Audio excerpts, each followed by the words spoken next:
Hello साथीहरु सबैलाई नमस्कार। है त आज चाहिँ म यसको चेन बनाएर देखाउँछु हजुरहरुलाई। म बोल्नु यार। हैन ट्याग लगाएर अनि त्यसपछि भयो सबै आगे भएर हल्का गाह्रो भइरहेको छ गाइस। पिलिँदै छ साथीहरु, चाँदी पिलिँदै छ है त। अब ट्याग पकाउने प्रोसेस जारी छ साथीहरु। म तपाईहरुलाई पानीमा जोड्छु ल। पानीमा जोडी तार तान्छु यसलाई म। अब यसबाट हेर तान्छु। यो चाहिँ मैले क्याप्चर गर्नु सक्छु। यसलाई मैले फेरि पनि तताउन लाग्दैछु।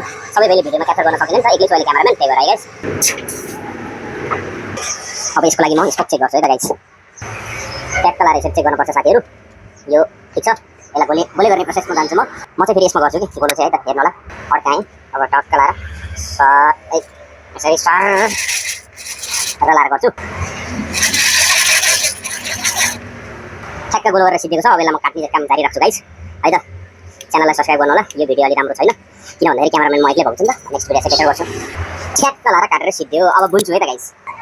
ट्याक्क लगाएर बुन्नु पर्यो हैन। धीरे धीरे लामो भने टेन्सन हुन्छ हैन, त्यही भएर बिस्तारै बिस्तारै कट गर्दै गर्नु पर्यो हैन। ट्याक्क लगाएर यसरी बुन्ने प्रोसेस हुन्छ है त साथीहरु। अब यो म बुन्छु किन भन्दाखेरि म एक्लै छु नि त, बुनेर पुरै देखाउँछु ल। ल साथीहरु ट्याक्क बुन्यो। अब थोरै सल्लाहको भिडियो म तपाईहरुलाई देखाउँछु सकेसम्म, किनकि एउटै क्यामेराम्यान छु नि त। अनि सल्लाउँछु म चाहिँ यो चाँदीको सुनको जुनाइरा पनि सल्लाएर हामी किन गर्छौं भने हामी सुन चाँदीप्रतिको त्यो शुद्धता कायम रहोस् भनेर चाहिँ सल्लाएर गर्ने गरेको छौं है। अब थोरै सकेसम्म म देखाउँछु साथीहरुलाई। सोल्डिङ नहालिकन गर्नेलाई चाहिँ सल्याउने भनिन्छ। थोरै भिडियो गाइस। यो हो सल्याउने प्रोसेस है त हजुरको। यो सल्याउने प्रोसेसले चाहिँ तपाईको चाँदी सुन बिग्रिदैन है, जोइन लाग्दैन नि त, त्यही भएर एकदम शुद्ध नै रहन्छ। ठ्याक्क लगाएर चेन चलाएर सिद्धि गाइस। अब मैले बुन्छु ल त।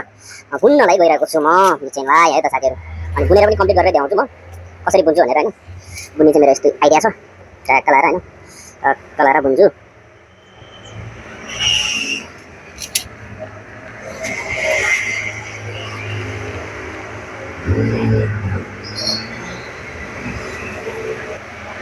ट्याक्क लगाएर बुन्दैछु गाइस। बुनेर नि सिक्नु लागेको छ हैन। ट्याक्क लगाएर बुनेर सिद्ध्यो। अब फेरि यसलाई म सलाउने प्रोसेसमा जान्छु ल साथीहरु। अब यसलाई म ट्याक्क सलाउँदैछु। यो मैले क्याप्चर गर्न सक्दिनँ किनकि एउटा हातले मैले खिचिरहेको छु गाइस है त। अब म सलाएपछि म तपाईलाई देखाउँछु ल।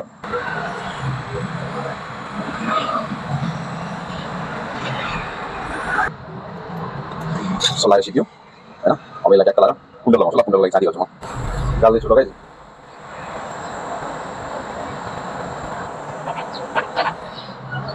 चाँदीको प्युरिटी हेर्नुहोस् गाइस।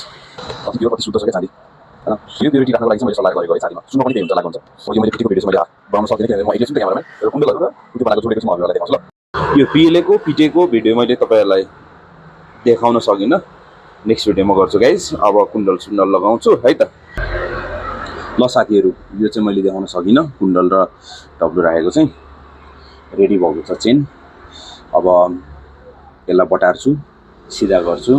यो सबै फाइनल लुक्स देखाउँछु हैन। सब्स्क्राइब गर्नुस्, युट्युबमा हुनेले सब्स्क्राइब गर्नुस्, टिकटकमा हुनेले फलो गर्नुस्, इन्स्टामा हुनेले फलो गर्नुस्, कमेन्ट गर्नुस्। अनि अर्को नेक्स्ट भिडियो चाहिँ दामी लिएर आउँछु हैन। अनि शुद्ध तरिकाले काम गर्न चाहनुहुन्छ भने चाहिँ मेरो कन्ट्याक्ट नम्बरमा तपाईले कन्ट्याक्ट गर्नुहोस् है त। Have a good day. अर्को लुक्स अर्को भिडियोमा देखाउँछु ल।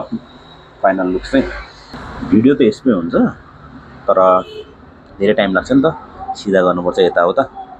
अब यो चेन बन्नको लागि कति टाइम लाग्यो भन्नु होला। भिडियो 3-4 मिनेटको हुन्छ तर यो 2 घण्टामा सिद्धिने चेन हो। यदि कोही साथीहरुलाई हतारमा रेडी बनाएर लिएर जानुहुन्छ, आँखाकै अगाडि तयार गर्नुहुन्छ भने चाहिँ मलाई कन्ट्याक्ट गर्नुस् है त